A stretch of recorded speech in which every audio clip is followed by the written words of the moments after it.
Hello everyone, I am Dr. Dilip from Bali Rameshwar's IS Academy. We're going to discuss the current affairs from today's Hindus newspaper, that is 20th April 2020. To begin with, the first topic, retailers gear up for the new normal. So because of the ongoing global pandemic of COVID-19, it has significantly impacted the retail business. And to sustain in such an environment, the retailers have to get adjusted to the new normal. And how are they getting adjusted to the new normal? That is by switching to appointment-based entry, contactless shopping. While masks and sanitizers are expected to become a way of life due to COVID-19, these might not be enough for the retail sector to instill confidence in shoppers. With shoppers expected to avoid physical shops, retailers are looking at newer ways such as appointment-based entries to shops. Appointment-based entries means you are going to take prior appointment and reach the shop exactly at the given appointment time, thereby which decreasing interaction among the people and capable of maintaining social distancing. The overall architecture of retail will change with social distancing as a key component. Customers will be reluctant to go to places where there isn't enough social distancing or the hygiene standards are not perceivably available. And the industry expects to lose at least 40% of business, that is the retail business, this year because of the COVID-19. And about 20 to 25% of the retail business are staring at a possibility of shutting. And because there is no other option left to the retailers, they have to move on to the online platforms and continue their trade or come out with new innovative ideas by which they can still survive. And if you see in India, offline retail is still 95% of the market. So the companies or the retailers cannot ignore this fact. And moving on to the next topic, SEBI halves broker turnover fee. So SEBI stands for the Securities and Exchange Board of India, has halved the broker turnover fee and filing fee for draft documents. In its continuing efforts to help market participants to tide over challenges due to COVID-19, SEBI has decided to reduce broker turnover fees and filing fee on offer documents for public issue, rights issue, and buyback of shares, SEBI said in a statement. If at all you want to involve in the share market, that is you want to buy or sell the shares on the stock exchange, so you cannot do it by yourself, and you definitely have to rely on a broker, that is a stockbroker, who will facilitate the buying or selling. And the stockbroker is a person who is registered on SEBI, and SEBI provides them the right to guide people in order to carry out the purchase or sale of the shares. So who is a stockbroker? A person cannot go directly to the stock market to buy or sell shares. Buying and selling of stocks has to be done through brokers. They are individuals, companies or agencies registered with and authorized by SEBI to trade on stock exchange. Brokers will charge a brokerage fee or brokerage for the assistance they provide. So there are two types of stockbrokers. Who are they? One is discount broker and the other is full service broker. So we are going to see what is this discount broker. Discount brokers offer cheapest low cost brokerage for buying or selling stocks compared to full service broker, because they are technology driven brokers with low operation cost, and they only provide trading platform to stock market participants but no advisory means. Example of this discount brokings or broker includes 5 paise or angel broking. Then coming to the full service brokers, this kind of brokers provide research, trading and advisory facilities in stock, commodities, currencies, mutual funds, IPOs, insurance, tax tips. They offer clients dedicated relationship manager, advisory customized support, portfolio management services, financial planning services, and services relating to wealth management. Of all the services provided by the full service brokers, they tend to charge a little bit higher when compared to the discount broker. Example of full service brokers include ICICI Direct and Kotak Securities, including HDFC Securities. So these stockbrokers, what they do is they facilitate you to carry out the turnover. That is, assume that we'll take an example that if you buy 100 stocks at rupees 120 and sell them at 125 rupees each, then total turnover means the amount that is spent for purchasing and amount that is spent for selling it off together will make 120 into 100 plus 125 into 100, that is 24,500. This is the amount that is called as turnover. So normally the charging prices of the brokerage charges are different for intraday trading and delivery trading. What is intraday trading? Intraday trading is if you purchase a share on one day and on the same day you sell off the share, that is called intraday trading. That is, you purchase the share today and sell it off today itself, then that is called intraday. Then coming to delivery trading, you purchase the share today but you're not going to sell the share on the same day. That is, you're not going to sell the share today but you're going to sell it tomorrow or 20 days after or 20 years after. That is called delivery trading.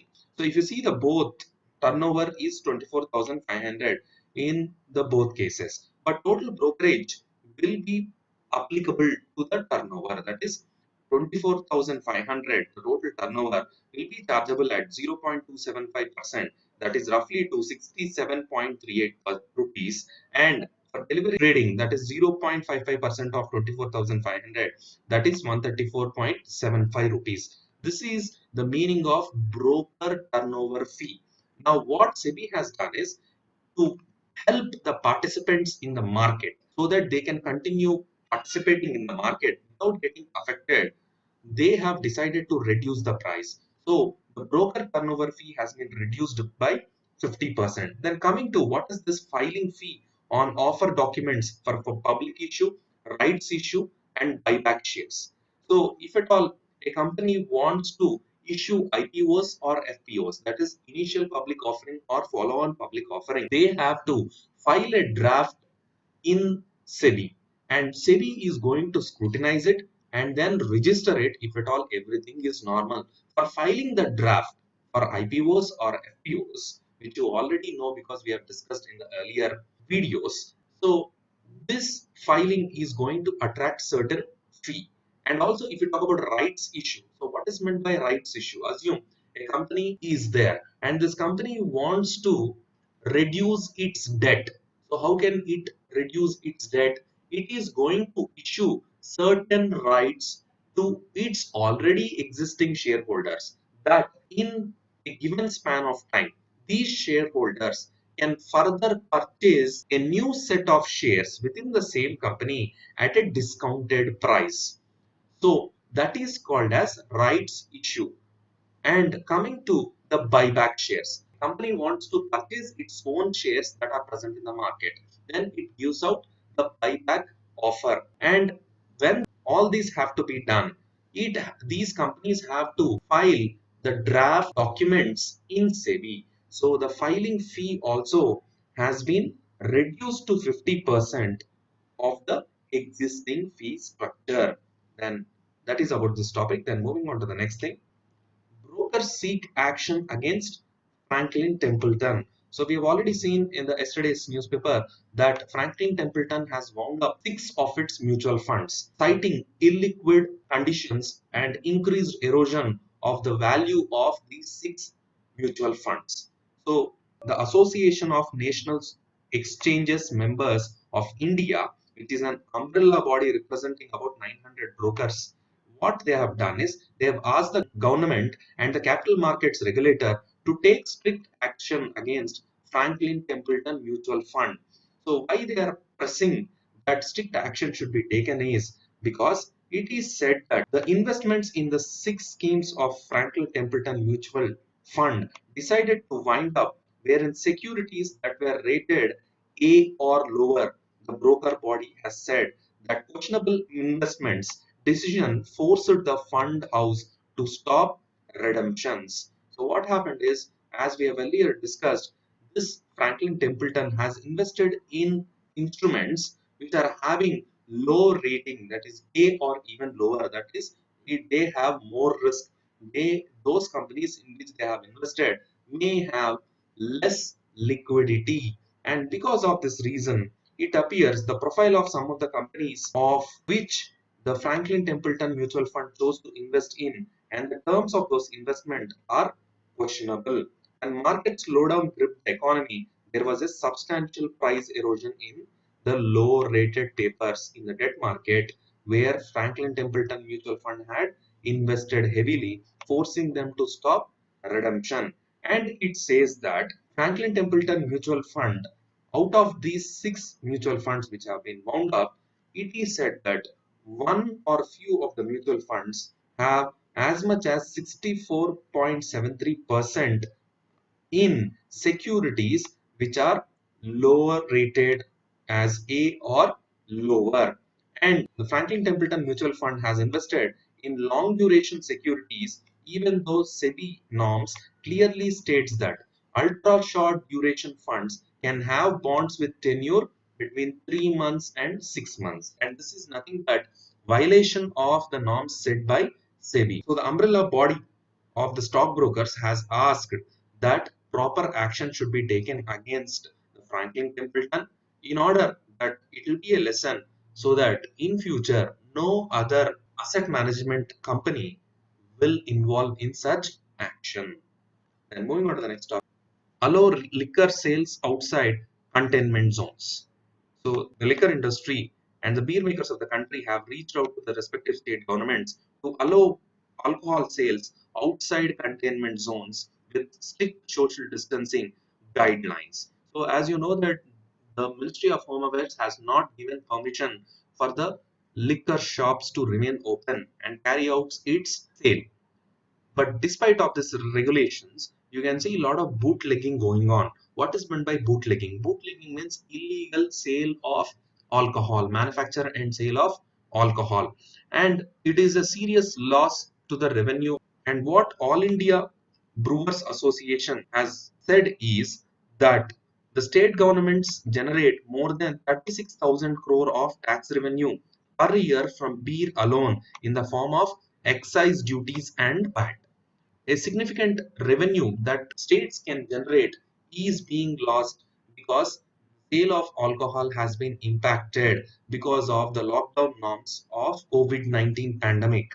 And here, why do we have excise duties and VAT imposed on alcohol despite GST coming into force in the country? So first of all, we'll see what is meant by excise duty. Excise duty refers to the taxes levied on manufacture of goods within the country as opposed to custom duty that is levied on goods coming from outside the country. GST has now subsumed a number of indirect taxes, including excise duty. This excise duty technically does not exist in India except on few items such as liquor and petroleum. So normally excise duty, that is central excise duty, and all this have been subsumed under GST on all the commodities. But exception has been given to liquor and petroleum products because they earn significant revenue to the state governments. That's what they have been kept out of the purview of the goods and services tax. And what is meant by value added tax or ad valorem tax? So value added tax is a tax on the amount by which the value of an article has been increased at each stage of its production or distribution. So VAT has also been subsumed under GST, but exception being given to again liquor and petroleum. Then moving on to the next topic, Amazon Railways boost partnership for supplies. So the retail e-commerce platform Amazon has entered into partnership with Indian Railways, and they have been utilizing the COVID-19 partial special trains in order to supply the essential commodities from one place to another. Then moving on, in a crisis year, Sri Lanka gears up for daunting debt repayment. So what is this crisis year? The crisis is nothing but the ongoing pandemic of COVID-19. So if you see the condition of Sri Lanka is facing the crisis of pandemic. But apart from that, Sri Lanka has another problem, that is debt repayment. So what is this debt repayment problem that Sri Lanka is facing? So if you see, the external debt of Sri Lanka is about 2.9 billion, which is due this year. So a country can borrow, government of a country can start borrowing if at all it is having scarcity of money, and that borrowing can be internal borrowing or external borrowing. Internal borrowing is by borrowing from the central bank of the country or from the public of the country. And external borrowing is borrowing from other countries or international organizations. Sri Lanka has borrowed from several countries, including India and China in the past. And apart from this, in order to make money or to raise money, Sri Lanka has issued sovereign bonds. What are sovereign bonds? A sovereign bond is a specific debt instruments issued by government. They can be denominated in both foreign and domestic currency. Just like other bonds, these also promise to pay the buyer a certain amount of interest for a stipulated number of years and repay the face value on maturity. So now it is said that in this year, these bonds, which are value of around 2.9 billion, are getting matured. And once they reach maturity, they have to repay, that is the face value of the bonds. And now with lack of proper revenue and severely hit by COVID-19, and a drastic fall of the Sri Lanka's foreign exchange. Sri Lanka major sectors by which they earn foreign exchange include exports, remittances, and tourism. Now all these have been affected. So Sri Lanka is falling short on having the foreign exchange. Now how can it repay back? So Sri Lanka has entered into an agreement with the Central Bank of India, that is the Reserve Bank of India. The Central Bank of Sri Lanka recently sought a $400 million currency swap with the Reserve Bank of India to boost its foreign reserve. So, what is this currency swap agreement? So, if you see the currency swap agreement, the word swap means exchange. A currency swap between two countries is an agreement or contract to exchange currencies with predetermined terms and conditions. Central banks and governments engage in currency swaps with foreign counterparts to meet short-term foreign exchange liquidity requirements or to ensure adequate foreign currency to avoid balance of payments crisis till longer arrangements can be made. So what is happening? The Reserve Bank of India, which is Central Bank of India, has entered into a currency swap agreement with the Central Bank of Sri Lanka, where Indian Bank, that is RBI, is going to provide the foreign exchange, that is in dollars, to Sri Lanka, where Sri Lanka will be using it, and in the future, again, it is going to return back to India, and certain interest amount will have to be paid by Sri Lanka. Then, if you see why RBI has come out with this is because of the earlier agreement, that is currency swap agreement for SAARC nations.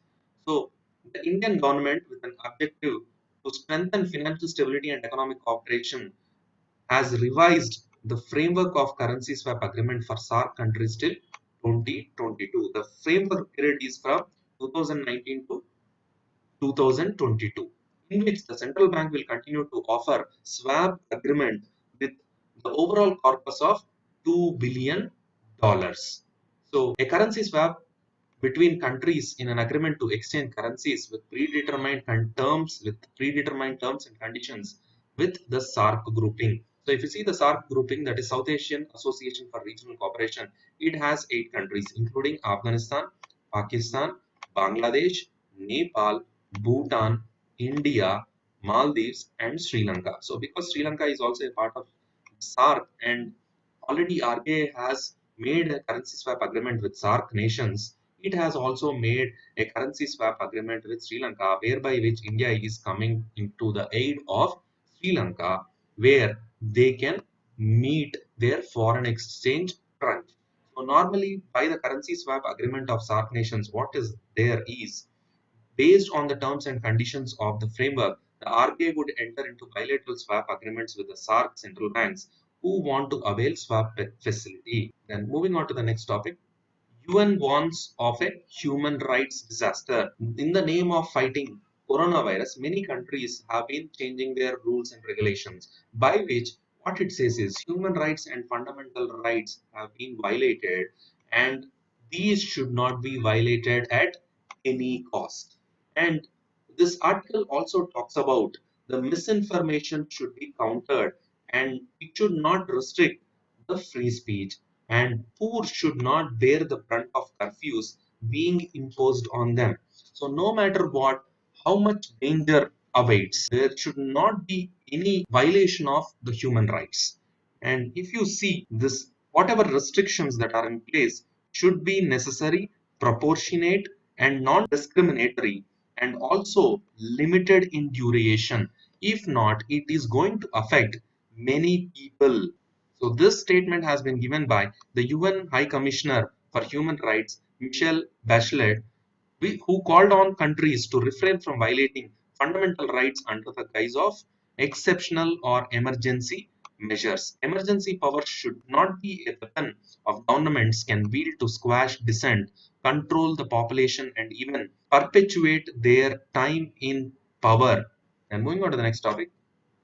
Madhya Pradesh doctor sets an example. Recovered tabligis donate plasma. So here our topic of concern is plasma convalescent therapy. So what is this plasma? So if you see blood is made up of 45% of the blood corpuscles, which include the WBCs, RBCs, and platelets, and the rest 55% of the liquid component of blood is called blood plasma. And blood plasma contains moisture, that is liquid, and protein, minerals, and antibodies.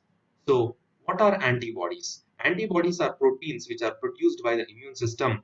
They stop intruders from harming the body. Intruders, that is in the sense, is any foreign bodies, including pathogens like bacteria, virus, and so on. So, how do they work is antibodies enable macrophages, which are nothing but a type of white blood cells, to engulf the virus and bacteria. So, what is this convalescent plasma therapy?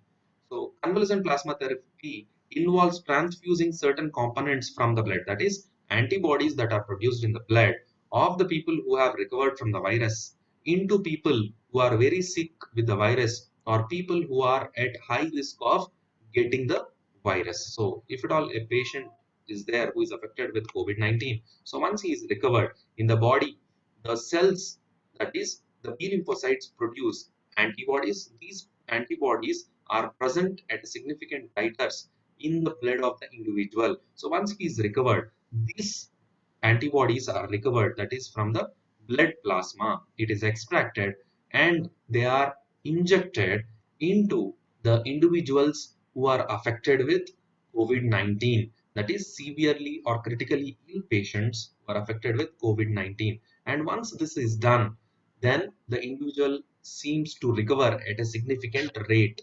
Plasma convalescent therapy is not the treatment modality of COVID-19, but it is a measure by which you can save lives of individuals who are affected with COVID-19 in case of severe illness.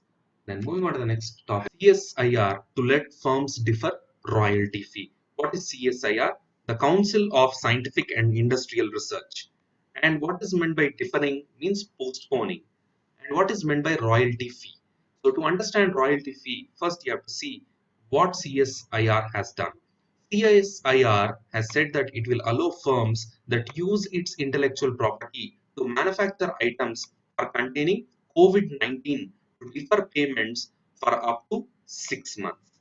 So these will include diagnostic kits, personal protection equipment, drugs, and health equipment. So given the criticality of the situation, that there is an urgent need that companies should start manufacturing these items which have been developed by CSIR.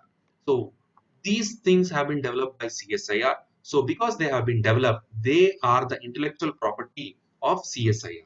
So what is meant by intellectual property? So intellectual property refers to creations of mind such as inventions, literary and artistic works, designs, symbols, names, and images used in commerce. Intellectual property is protected in law.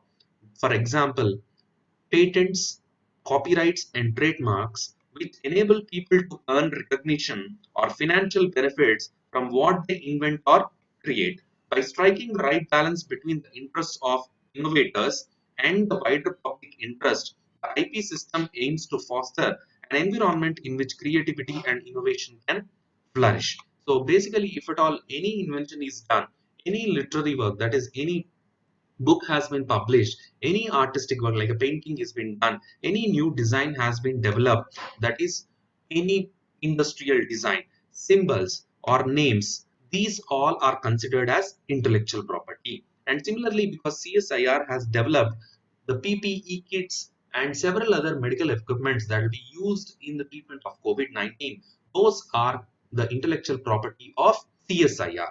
And because the intellectual property developed by CSIR is going to be used by different firms in the country in order to develop different equipment that can be used in the treatment of COVID-19, they are liable to pay certain fee to CSIR, which is called as royalty fee. And what is meant by royalty fee? A royalty fee is a legally binding payment made to an individual for the ongoing use of his or her originally created assets, including copyrighted works, franchises, and natural resources.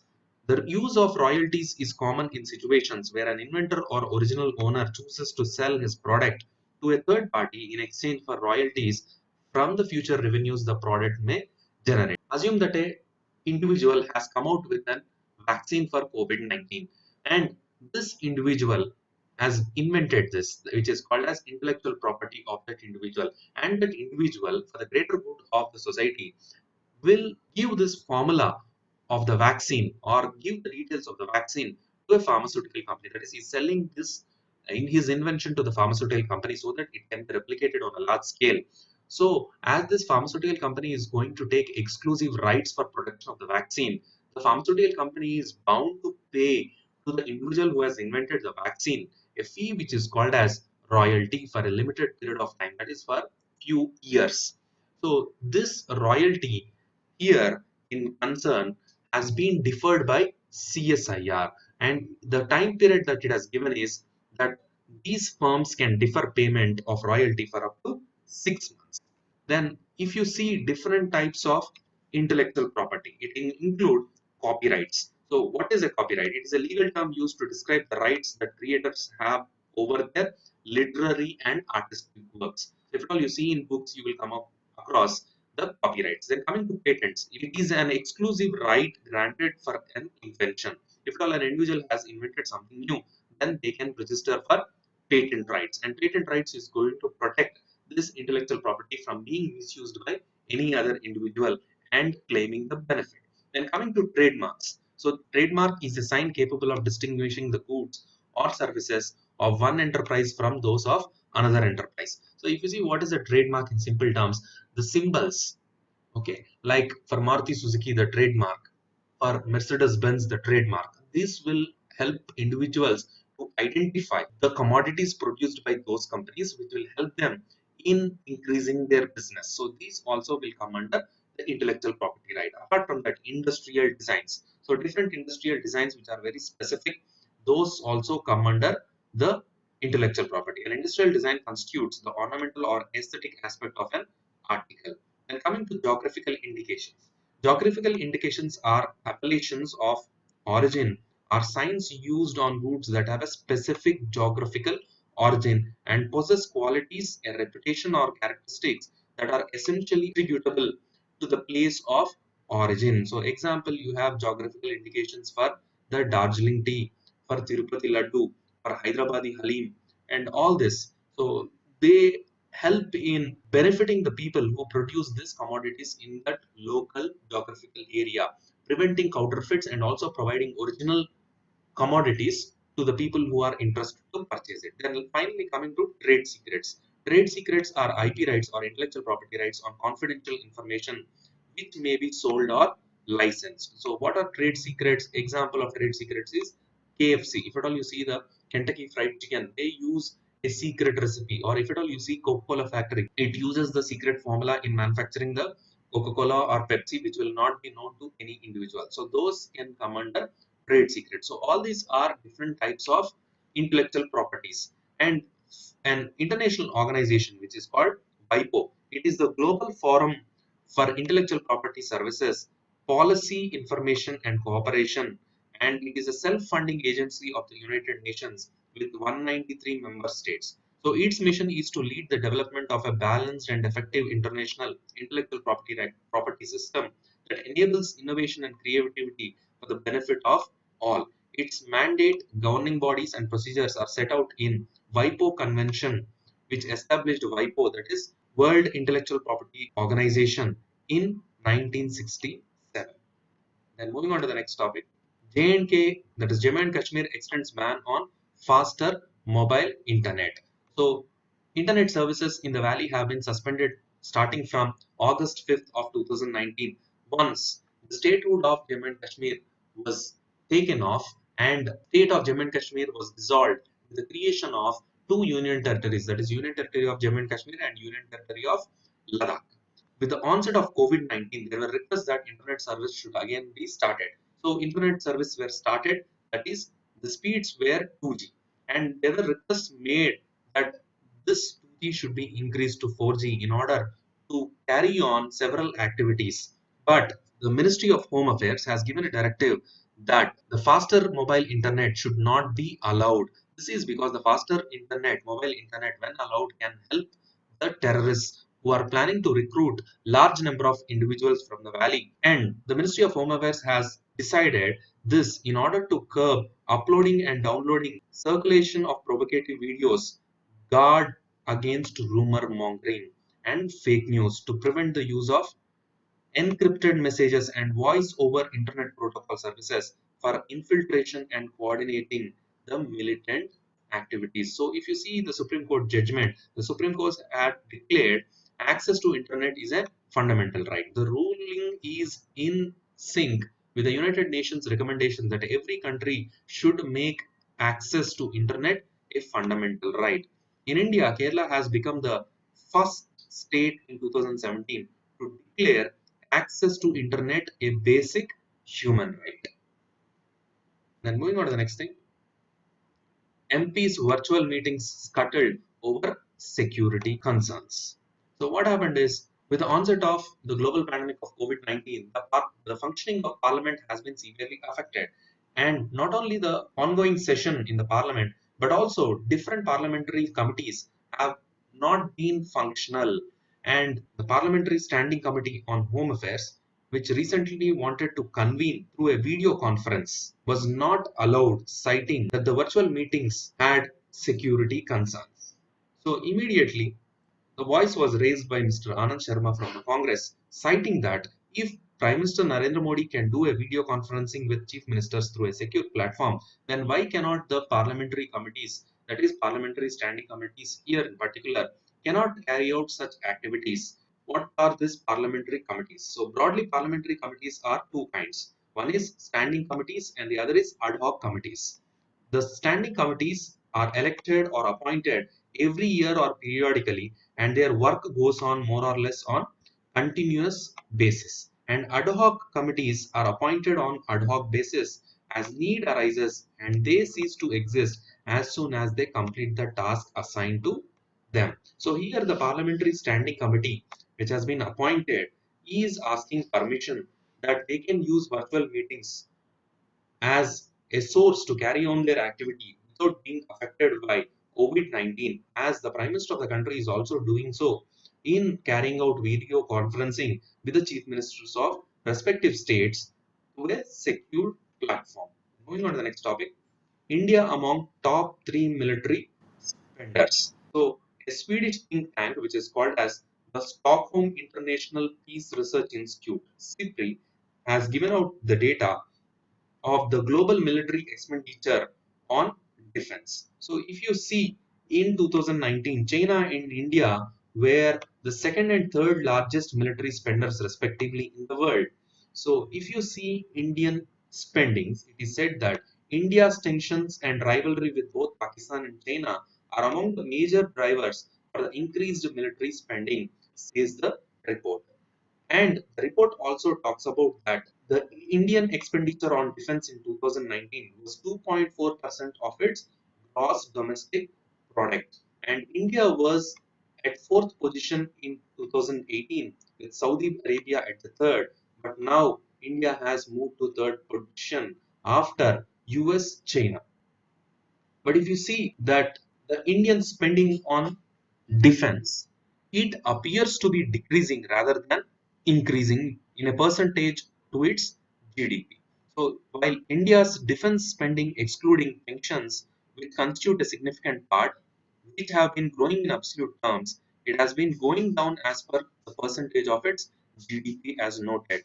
So if you see the percentage allocation for defense expenditure in India seems to be reducing as years pass by.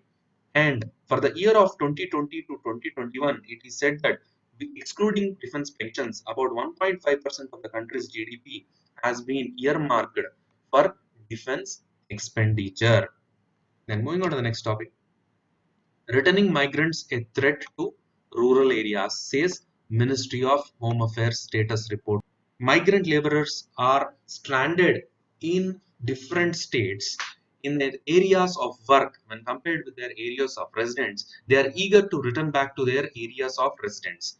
And if at all they are allowed to move, there are chances that these migration of the migrant laborers back to their places of residence can lead to the spread of epidemic that can have a devastating effect. Then moving on to the next topic, a policy roadmap to tackle COVID-19. So this article suggests that a policy has to be designed in order to tackle COVID-19, and that policy includes the first thing, that is they must aim to minimize the loss of life directly resulting from the disease. So first aspect of the policy is that the government should take steps in order to minimize the death rate or the number of people dying because of COVID-19. And second, they must restore the elements of economic and social life as soon as possible so that to avoid disastrous and lasting consequences, including for other aspects of health, schooling, food security, and livelihood. And the third one is that they must aim to glide path out of the crisis that can reasonably be projected to end it once and for all. So what it says is, first thing is that death rate should be controlled. Second thing is economic and social life should be brought back onto the track. And third thing is we should totally end the effect of pandemic in India.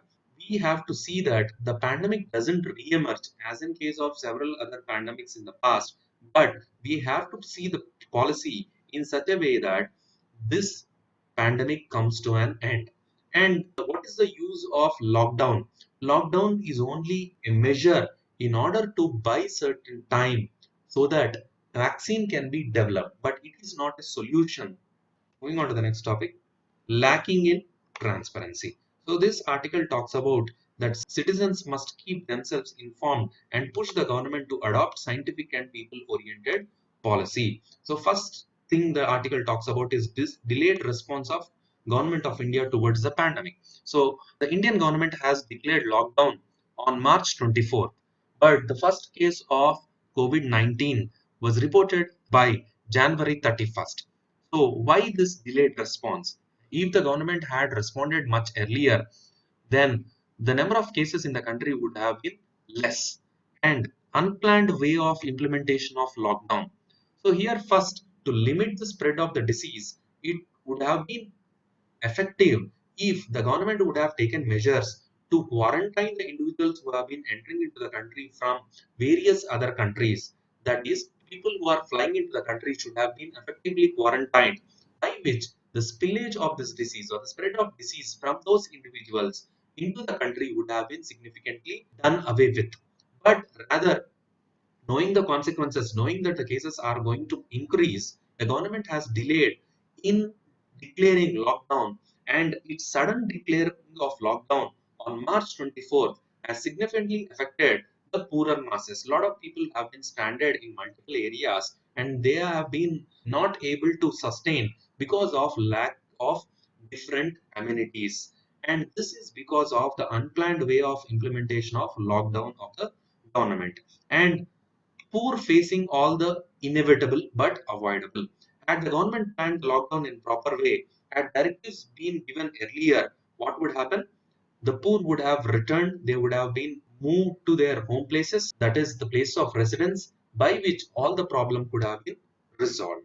Then, presenting data that doesn't make sense and justifying government of India's action. So, by the time of the end of the first phase of lockdown, that is April 14th, the government of India has given data citing that had not the lockdown been in place, the number of cases of COVID-19 in India would have crossed 8 lakhs. So there is no backing behind this data. They do not have any scientific sense behind presenting this data. And by presenting this data, Government of India simply is justifying its action and need of transparency and accountability. So in one of the statements made by our Prime Minister, that is Narendra Modi, says that compassion should be showed towards the poorer masses who are affected. But did the government did not think about the consequences that the migrant workers and the poorer masses have to face once lockdown is implemented? And there is no transparency regarding the activities taken by the government. Government is just backing its activities and it is not taking any responsibility or accountability of the things meted out by its own citizens. Then moving on to the next topic, the script of disruption and new order. So this article talks about the geopolitical and geoeconomic fallout of COVID-19. Pandemics changed the world. If you see this article talks about that the entire world is going to come out into a new order, which is nothing but the post COVID 19, which will become the new normal. We'll compare it to the pre COVID 19. And this can be seen starting from the Justinian plague, the Spanish flu, and many other pandemics in the past. And institutions have been attributed with failure. That is, the World Health Organization has been attributed for the failure that it could not restrict the spread of COVID-19 pandemic. And also at the same time, the countries have blamed the UN Security Council that it has not done anything useful in order to prevent the spread of COVID-19. And next thing is economic shock. So because of the ongoing pandemic of COVID-19, the economy of the countries has been significantly affected. And now if you see, many countries are not in a position that they can survive for longer periods of time with lockdowns imposed in place. Few countries which are economically stable, such as Germany, Norway, these countries are doing well because of their stability. But coming to other countries, which are developing countries, underdeveloped countries, and even the developed countries such as US are facing a lot of economic crisis. And China's strategy of taking advantage and winning some brownie points. So the pandemic started in China in the Wuhan city of Hubei province way back in December 31st. But China has recovered from the pandemic, and while the entire world is affected by pandemic which has been spread from China, now China is trying to utilize this opportunity to take control on the markets. That is, if you see, China is trying to invest in FDIs or in the firms across the countries which are being affected by the economic fallout, where the prices have been slashed and the overall market capitalization or the price of the companies has fallen. China is trying to invest in them heavily, thereby which trying to exploit the opportunity where the entire world is getting affected. At the same time, you can see China meddling in the South China Sea area where it wants to increase its grasp in that disputed area. And at the same time, you have to notice about the condition of India. India's condition when compared with the West Asian countries, it should try to strengthen itself because its economy will also be affected because of the fall of oil prices. Then moving on to the next thing, virtual yet open. So we have already discussed this article in the yesterday's newspaper. So virtual yet open is nothing but about the courts. The Chief Justice of India, Mr. Sharad A. Bobde, has made a statement that though the courts are closed physically, but they are running through virtual courts, that is through video conferencing, which is not similar to the concept of closed courts or in-camera proceedings, which will prevent the information being passed on to the public, where the proceedings will be restricted to only the people who are present in the court. But what this article talks about is that despite virtual courts are running, it is not good that the virtual courts keep on running, but the real courts remain closed in place. The real courts also should be opened, and people should be allowed to have access to the courts, because all the people who are waiting for the legal process to happen, that is the poorer masses also, which are not tech savvy and which do not have all the equipment in order to have access to the judiciary. The virtual courts are only accessible to the people who are tech savvy and who are able to afford. Moving on to the next thing, Heimendorf's approach on tribal education still relevant. So who is Heimendorf? Heimendorf is a Austrian anthropologist. This article is about the Supreme Court order of April 22, which squashes the government order of the state of Andhra Pradesh, which was issued in 2000, where the reservation of 100% government jobs for all tribals in scheduled areas. The Supreme Court has observed that the 100% jobs or reservation of teacher jobs for tribals in scheduled areas is obnoxious, means which is not right, and it has stricken down this 100% reservations of or teacher jobs for tribals in scheduled areas. Who has come out with this education scheme? It was during the Hyderabad state ruled by the Nizam, the Gond education scheme, which was launched by the Austrian anthropologist Christoph von Führer Heimendorf, who have come to these parts of India and have studied the problems faced by the Aboriginal people, that is the tribals, and have given a concept that the Gond education scheme, where the tribals will be allowed to teach for themselves, where the language barriers can be overdone with, and more number of people will be receiving employment. Moving on to the next topic, Center for Home Isolation of Mild Cases. With the increasing number of cases in India, the Indian government has come up with an idea that the mild cases and pre-symptomatic cases can be isolated at their homes itself if at all they have facilities available, and if not, they can move to the government provided isolation facilities.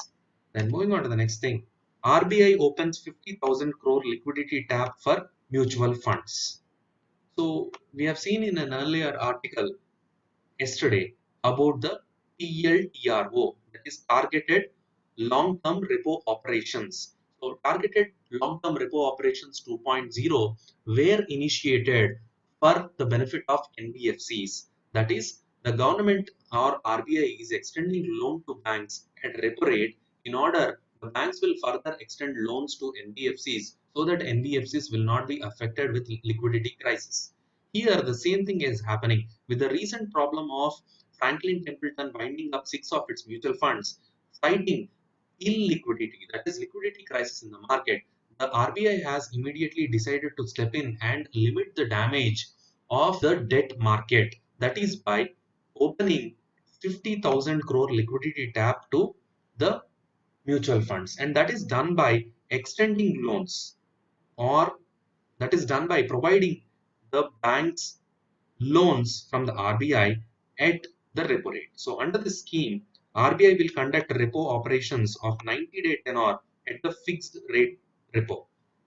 Funds availed under this facility will be used by banks exclusively for meeting the liquidity requirements of mutual funds by extending loans and for undertaking outright purchase and or repos against the collateral of investment grade corporate bonds, commercial papers, debentures, and certificates of deposit held by the funds and central bank.